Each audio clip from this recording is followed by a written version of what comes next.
United!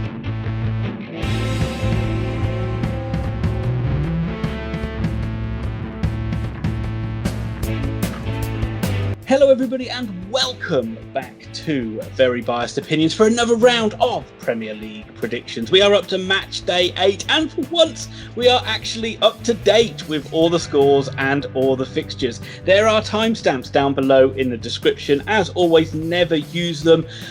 Just watch the whole darn video. That's what you really should do, otherwise you'll just miss out on gold. Thomas, quickly give us affiliate links. We are an Amazon affiliate. Please have a click below if you're in the UK and you're spending money on Amazon. Click on our links first. Okay, well done. Yep. Also go and check out Grandstand Betters. They're a superb tipster website. We work closely with them. If you like betting on sports and you like winning money, follow their tips, go to their channel and you will win yourself some money. We've just got to do a little bit of housekeeping and catch up on a couple of the weeks of how we've done. Let's start with week number 6, which was another defeat for me. I went down 6-5. But not a great week for either of us. Not a great week for either of us, but you just slightly edged it. And but for more happier news, for the just completed today, week 7, I've managed to win one round and win it by a point. 7-8, and I was a bit worried when you pulled it back with Fulham winning, but thankfully Leicester and thankfully Leeds didn't beat Leicester, otherwise I would have been heartbroken. So you're still winning 5-2 overall. You're still hammering me, but at least it's not 6-1. And with all the grandstanding and hot dogging out of the way, Thomas, lead us in to the first match. Round 8. Is this match of the weekend? Because it's Manchester City hosting Liverpool. Match of the weekend, Thomas. This is the title decider right here in week 8, isn't it? The Ocho. Every time you say week 8, that's coming now.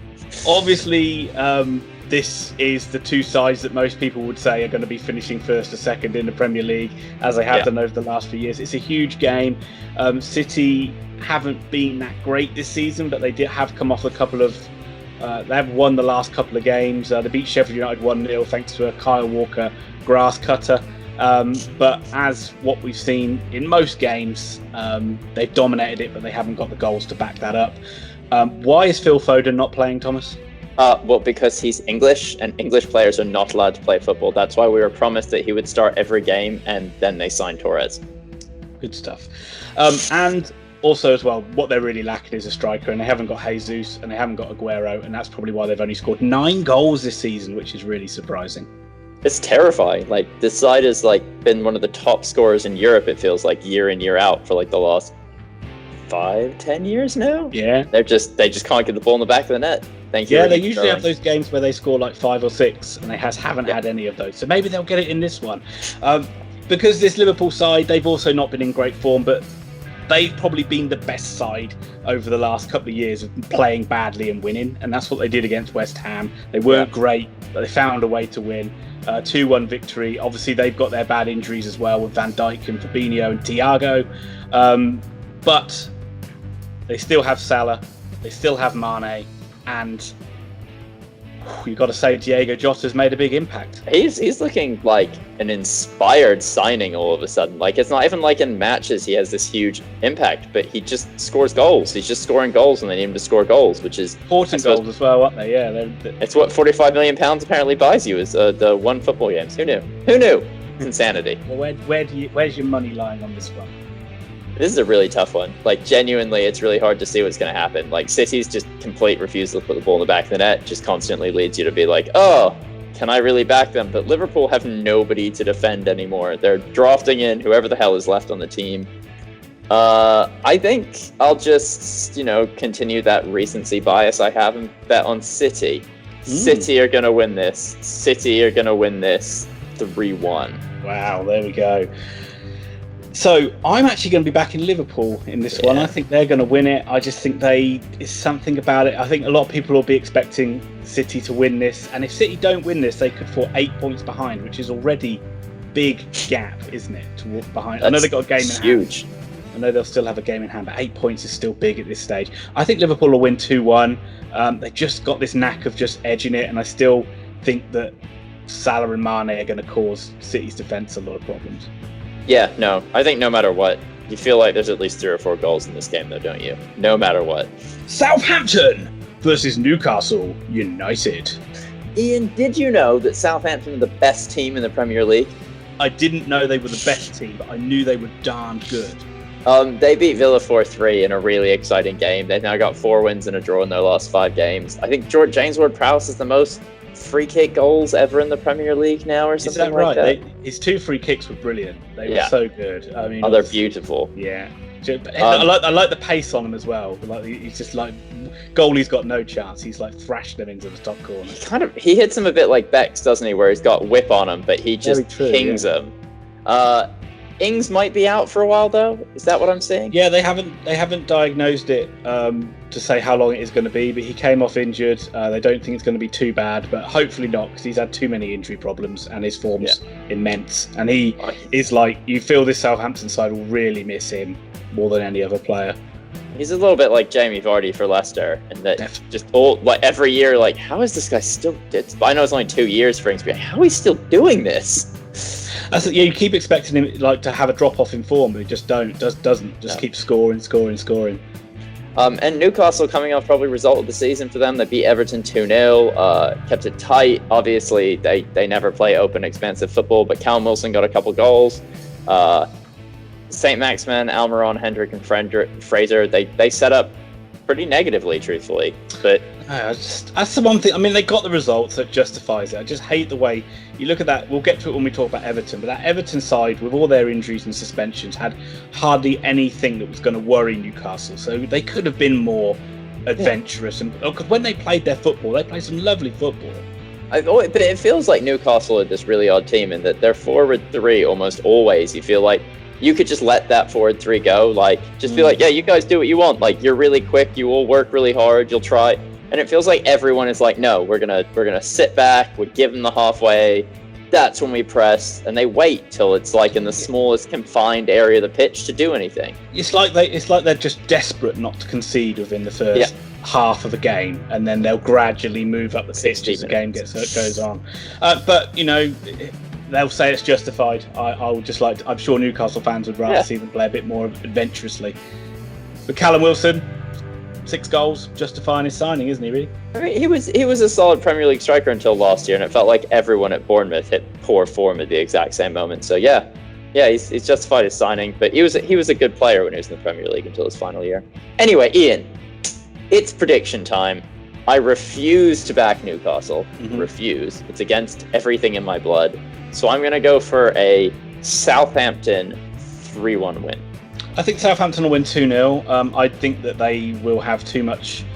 They're playing with so much purpose at the moment, and I think that Everton were really slow against Newcastle, and it played into their hands. I don't think Southampton will play that well. They'll have a lot more intensity, and they'll win 2-0. Chelsea versus Sheffield United. Probably the easiest result Chelsea have had all season. They beat Burnley 3-0, and it's kind of all gelling together for Lamp's side over the last few weeks, isn't it? The defence doesn't look as shaky, and up front, everybody's starting to play a hell of a lot better. Ziyech I don't know how you pronounce it. I say Ziyech. I've heard other people say Ziyech or Ziyech. Ziyech. That's fine. But he looks really good, and Werner got another goal, and Havertz, I think, got an assist as well. So it's all kind of knitting together for Chelsea against Sheffield United, who've been really poor.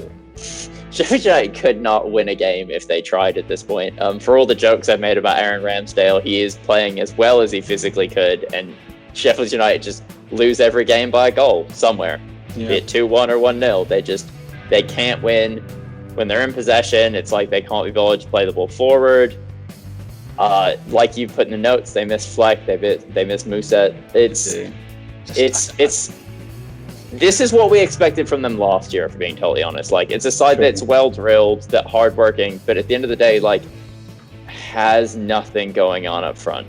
Yeah, you could see that a lot. They look like their side was playing without any confidence, and there were so many times in possession where they had the ball in good areas against Man City, and that instead of like whipping crosses in like you would have thought they would have done last season, they were like play sideways balls back and out, and it's like and it just slowed the move down. And they look really lacking, and unfortunately you can't see them getting anything out of this game either, can you? No, I mean, no, against the Chelsea side that now aren't conceding goals, that have a goalkeeper that can save it, and like you said, the attack at Chelsea last year was freaking blistering. Like this year, it's only gotten better. It's hard to look past them. But Ian, your score prediction? I'm going to go for a Chelsea 3-0 win.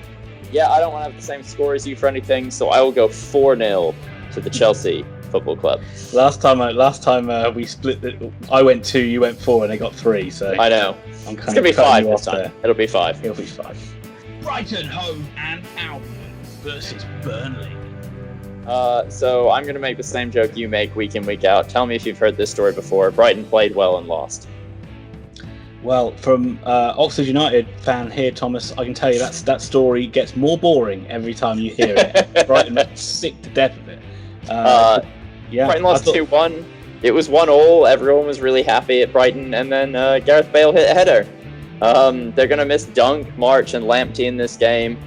That, I think, is what is actually probably the most worrying part. The other worrying thing for Brighton is that some of the teams below them and around them are good teams that have not played well. And the fact that Brighton aren't getting points on the board now is worrying for the future. They're going to have to have a really big uptick in play now.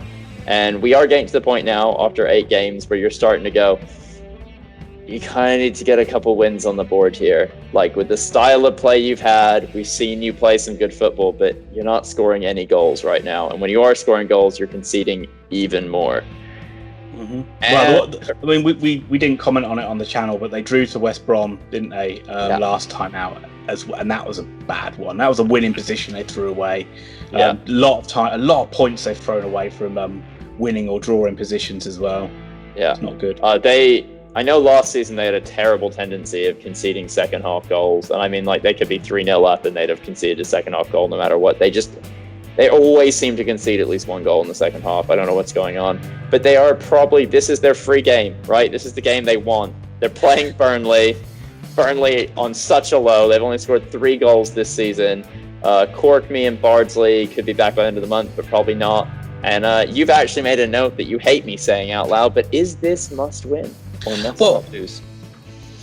Yeah, as you say, you feel like it's something. Burnley have got to get something on the board here. You feel like if they don't get a win, they've at least got to get a point out of it, because it's been a horror show from them so far. They look so poor, and but they just need something to get the confidence going. And I don't think they're like, obviously we know they're not a terrible side and they've got good players, but they just seem shot. The confidence is just gone, and there's no depth as well. Like, you know, there's no depth. It's like a black hole. It's like their team is filling up with black holes.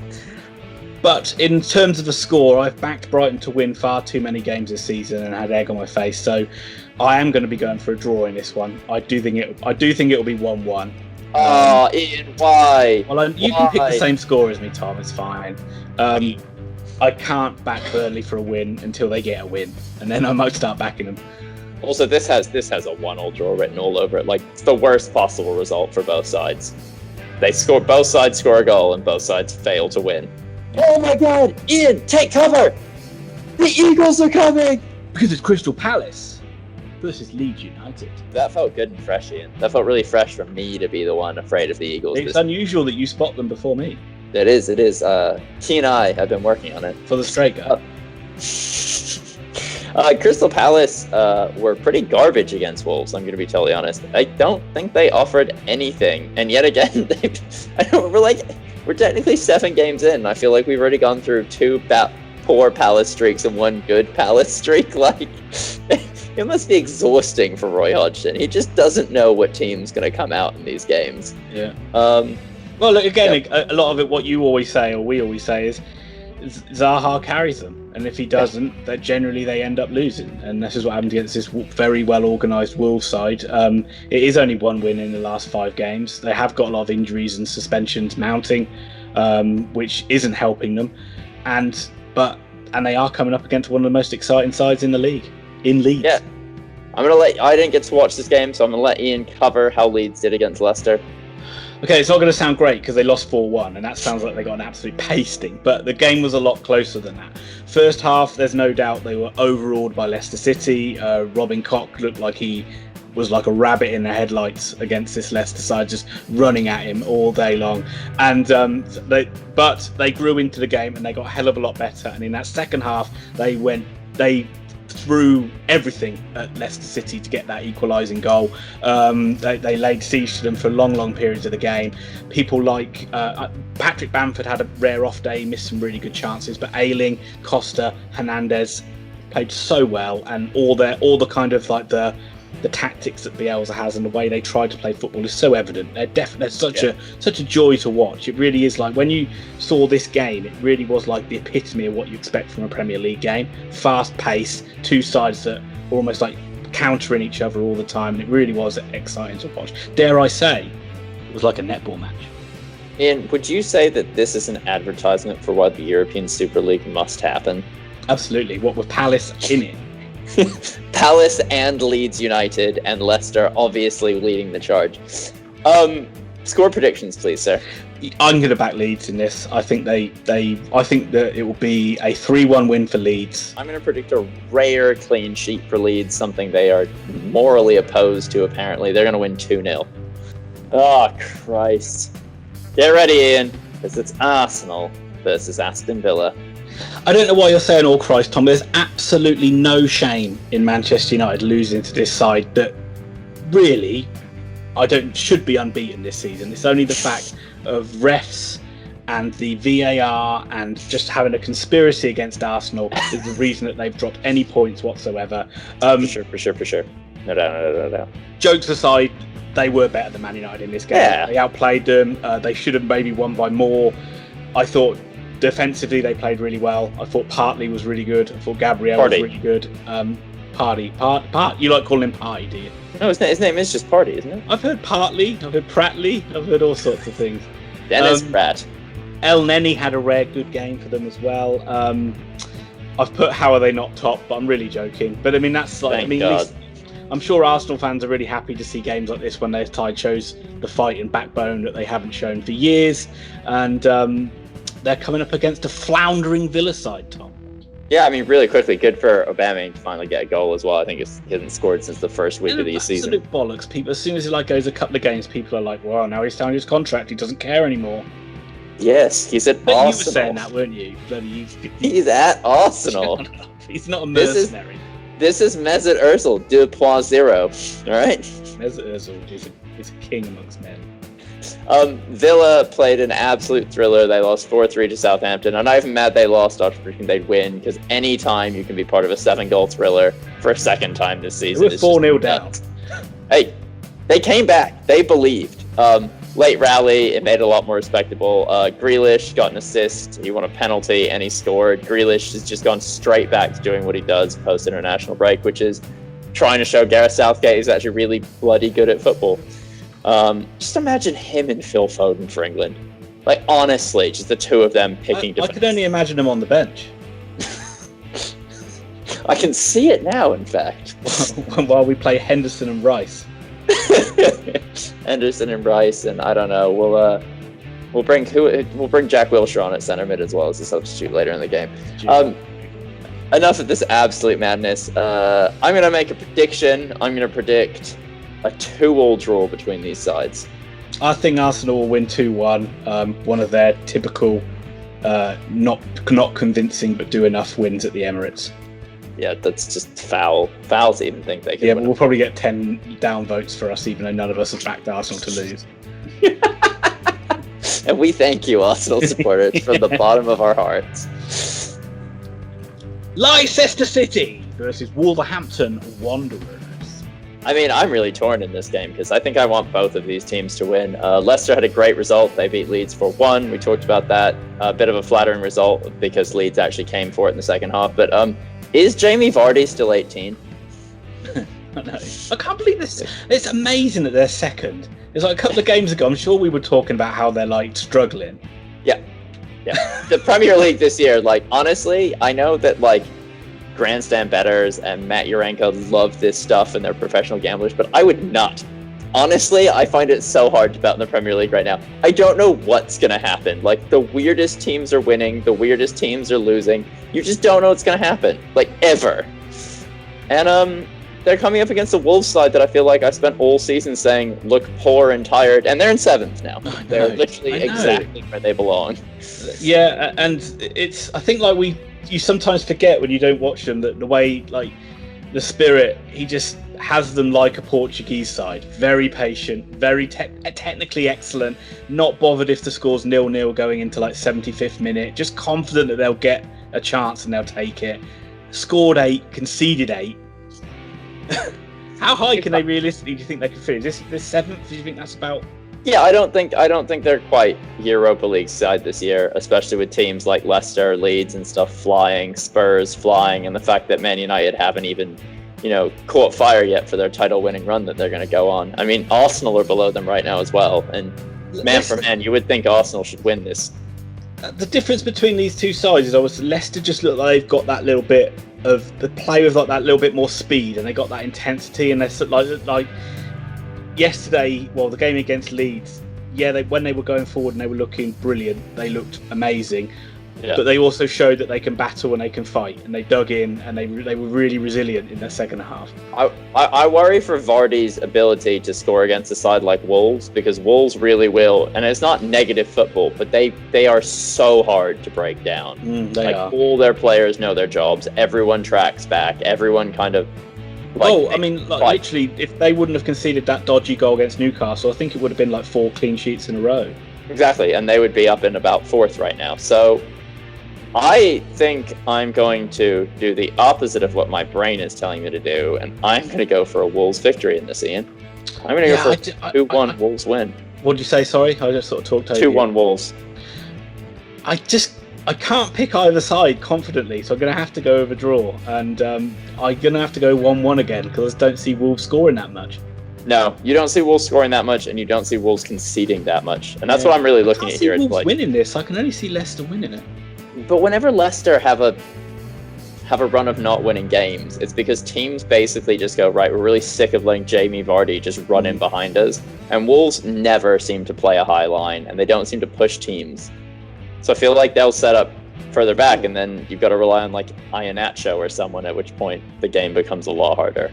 But let's move on to our Grandstand Betters Play of the Week, because it's West Bromwich Albion versus Tottenham Hotspur. That is right, Thomas. This is our Grandstand Betters Play of the Week, and we're just going to say, if you aren't checking out Grandstand Betters website, what the hell are you doing? The details are on screen and down below in the description. Just if you like betting on sports and you like winning on money, go and check out Grandstand Betters and follow their tips. This is what our tip is going to be. We give them a tip on the Premier League every single week, and if you go on their YouTube channel, you can see their other tips from what they do on their Freebie Fridays, is what Matt calls it. So what we're doing, we've been let down by Everton 2 weeks in a row, and it's brought us back down to earth. So we need to go back to a team like Spurs, who can batter a side like West Bromwich Albion. And we're going for goals in this game. We're going for over goals in this game. It'll probably be around about 2.5 to 3 goals. But obviously you'll be able to check that out with Grandstand Betters for what they have on the Friday. But that is our pick for this week. Thomas, tell me why Spurs will batter West Brom. Well, Spurs have been really probably one of the form teams in the league, and they were only managed to add Gareth Bale right at the deadline. He's only just started playing for them again. They have been sensational. Son Heung-min, I can't say his name correctly, Sonny Boy, has been phenomenal, and him and Harry Kane have easily formed probably one of the best forward duos through 8 games the Premier League has ever seen. It is unreal what the two of them are managing to do. They beat Brighton 2-1. Great league form. They're in 3rd place. They're the top scorers in the league with 18 goals scored. They're the best goal difference with +9. And Gareth Bale looks exactly like what you expect from Gareth Bale. He's just a world-class player. We knew he was. He came over. He's already looking that way. And they're playing an absolutely garbage side. They are. But what did Gareth Bale used to do for Tottenham before he joined Real Madrid? He used to get the winning goals in tight games. He used to score the winning goals all the time. Every game. And every game coming back, and he's able to do that, then Spurs are definitely going to be a dangerous side this year. And if you take out that game against West Ham and Newcastle, if Spurs would have won that, they would have been top now, wouldn't they? Yeah. No, they've been pretty much amazing since that opening day defeat. They look devastating as well going forward. Like, it's honestly terrifying to see that forward line. And Son is just so fast, Ian. He's just so quick. And then there's Gareth Bale, and then there's Harry Kane, where it's and Lucas. I can just shoot from anywhere and probably score. It's unreal. They are coming up against a pretty hapless West Brom side. I mean, we talked about this game against Fulham as in, if the side doesn't win that, where are they going to get their first win? And West Brom lost it 2-0, and they looked pretty poor, and they looked well beaten as soon as they went a goal down in the game. The two strikers, Robinson and Grant, get virtually no service. I feel sorry for them, and at this point, it's hard to see them not going down. Even after 8 games, it looks just a lack of quality in that. I think they're worse than Burnley. I think they're the worst team in the league right now. I think West Bromwich, they just look like the worst side in the league. I agree. That's why Fulham won that so comfortably, and that's surprising that you would imagine Fulham would do that. I think Spurs are going to win this 4-0. 4-0. Right. Well, you've taken my scoreline, so I will go. Keep going first, don't I? 5-0. 5-0. You heard it here first. I am losing quite heavily in predictions to you, so I feel like I need that small advantage. It's okay, mate, because you're definitely going to win this week, because 90% of the results, now I'm looking at them, I'm like, what the hell am I high? Western Hammersmith United versus Fulham. Who the hell is this West Ham United side? Like, I honestly... I thought they were quite good, and then I saw they were like 14th in the league, and they've only got like 8 points or something. It was like they were terrible to start the year, and you're like, this team is terrible. And then the Michael Antonio show started, and you're like, oh my god, this team's awesome. But then they lost to Liverpool, which, fair play, you lost to Liverpool, and you're like, you're a bit like Crystal Palace right now. I've seen they played well in the last 2 games though against Liverpool City, and they were unlucky against Liverpool. But the big thing for West Ham is Antonio's been like their linchpin, and he's out injured. Yeah. So is Haller going to be able to step up and do that job? He hasn't done in the past. Is he going to be able to do it now? I'm just going to quickly state what I say every week, but I love Jared Bowen. He's freaking awesome, and I love him playing at this team. Okay, well, they are coming up against a Fulham side that finally did get their first win of the season. It was a very, very good win for Fulham. 2 really nice goals from Decadiva-Reid and Aina. Aina's goal was a beauty from the edge of the box. But generally, they looked a lot better than what I've seen them before, and Mitrovic looked up for it. Decadova-Reid looked really good. Lookman he's got that little bit of dynamism. There you go, I couldn't say the word. That sounds like French. He's like the most dynamic player they have, and he looks like he's that one player they might have that can like win a game out of nothing. And Guisa and Kearney also looked really strong. It was nice to see them actually play in front in a game with a bit of confidence. And but this one's going to be tough. I don't know. This is the sort of game, though. This is the sort of game West Ham have failed to turn up to for the last 2 or 3 years, where they look really good against the top sides, and it's like, oh, cool. So they're playing Fulham, they'll get a 2-0 win, and they go out and lose like 4-0, and you're like, yeah.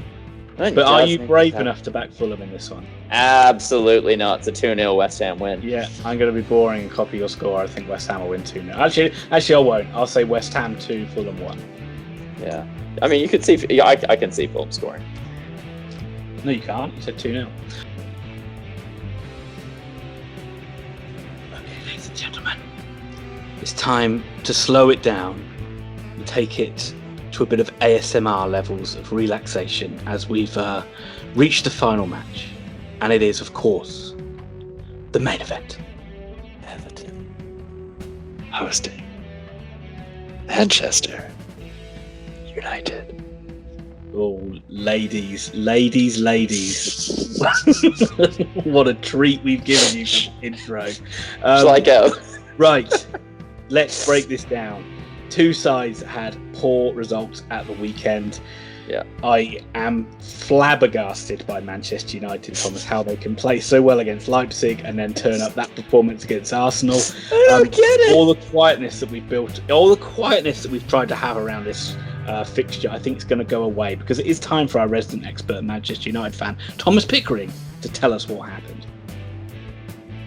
I actually don't know what happened, Ian. I've got no idea. The last 2 weeks have completely knocked me out. I've watched Man United score, what is it? They've scored 7 goals past European Cup finalists and European semi-finalists and roundly beaten them 7-2 on aggregate. And in the meantime, they failed to score against Chelsea and Arsenal, 2 sides that man for man are probably worse than both of these teams. When it doesn't make any sense. Old Trafford, you expect a hell of a lot. Well, you expect a hell of a lot more from Manchester United, and that they are just not meeting that standard. And I have to say it again. Is Ollie going to stay in this job that long? Apparently, but it feels like Man United are just like. Because I think you've got managers like, and I'm not going to say Pochettino because he's the obvious choice, but you've got managers like Allegri out there not working, who could do a hell of a lot better with this Man United squad, I believe. There's just no style of play, is there? And there's this weird thing happening where it's like everyone else playing in the Premier League right now, it's almost like the lack of fans. Maybe it's really boosting a lot of teams on and giving them this sort of freedom. You talked about it in League One. You don't have home fans getting on you. You don't have this fear. And yet Man United in the Premier League are playing as the most fearful side. And Ole Gunnar Solskjaer even said it after the Chelsea game. He's like, it's really good we didn't lose. Because we lost last time we played PSG. And you're just like, what? Why in Europe do you play with such swagger? And then when you play in the Premier League, it's like, all right, everyone sit back as deep as we can. Let's just get through this game. It's fucking Arsenal. Like, come on. Yeah, and that's the thing, isn't it? A lot of Man United fans will be annoyed because Arsenal, you can't say Arsenal didn't deserve to win that game. They really did. And they didn't turn up. And the Pogba foul is just so freaking annoying because it had to be him, didn't it? But also, why does he take Bruno Fernandes off and leave Pogba when you're losing a game 1-0? Second time he's done it. It's the second time he's done it. He did it in the game they lost to Spurs 6-1 as well. I don't understand why you take off literally the most influential player, but you know what? It's because Harry Maguire is leading from the front. No, you can't put this one on Maguire. Oh, I put everything on Maguire. Okay, well, everything. I still think you got to look at De Gea. If Henderson was in goal, he would have saved the penalty. But what do you think? This one's going to be tough though, and a lot of it depends on how many players Everton have got back. Who's actually playing? Is James playing? Well, James was injured and they don't know. But obviously, Seamus Coleman was injured as well. Richarlison might be out suspended still. Yeah, 3 games. Luca Dean should be back. Did he get his red card overturned? He got it reduced to 1 game, which was that last game. But Everton looked completely flat understandably without those players. They are key players for them, and they just look like completely devoid of any creativity other than from set pieces. When you had the likes of Delph in midfield, who literally just played 4 centre midfielders, and they had no pace running in behind. It was easy for Newcastle. Pickford dropped though, Tom. I think it's a good decision. Yourself? Yeah, I mean, they said he's going to come back in this game. They've already said he's going to start the match. Okay. Yeah. Carlo Ancelotti went well out of his way to say that he rotates his goalkeepers, but I still stick to the whole Pickford thing is just odd. It feels like not even Everton really want to protect him. It's like they say his name as commonly as they physically can, and you're kind of getting to a point and you're like, do you guys actually like this guy? It doesn't feel like you like this guy. It feels like you kind of want him to make mistakes. I think the defence just are a bit on edge with him though, aren't they? As you would. Yeah, they are. But there's also there's players like Yerry Mina that we've just forgotten about the fact that no one rated him before this season, and now we've decided that the defenders are good. It's definitely all Jordan Pickford's fault all the time. What do we say then? I don't like the look of this Everton side with a bunch of injuries and lacks of fitness. Their starting 11 is where the real skill is. The Richarlison sending off was dumb when he did it, and it's looking even worse now without James on the pitch because they need goals, and he's just literally for no apparent reason done that dumbass tackle. So I suppose I've got to back United. I'll back United to win 3-0. Yeah, that's right. You do have to back United. This is a really tough one. I'm going to back Man United as well. I think Man United will win. I think Man United will win 2-1. Calvert-Lewin for Everton and Golden Boy Rashford. And you didn't get your obligatory penalty against Arsenal. You're overdue a pen. Yeah. Also, let's really quickly do a shout out to Nobby Stiles, who obviously died last week. I think you were the one telling the stories about he's the original centre defensive midfielder before that position even existed. Plus, those pictures of him with no front teeth is just absolutely stunning. Yeah, well, that's obviously, I mean, just to sort of cut you off there, but that's what everyone remembers is obviously that picture and him dancing, but quintessential member of that 1966 winning squad. And, sad news about Bobby Charlton as well. Just so not great news all round, but Robbie Stiles was an absolute legend for Man United and for England. And, sad loss for the world.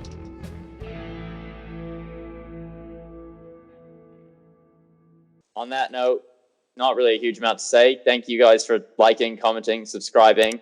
Thank you for checking the cards in the top right corner. Thank you for following Grandstand Betters and everything else. I don't know what Ian's jumping at. I've got a lot to say. I'm chomping at the bit here. Sorry. Ian, please, finish. Bye.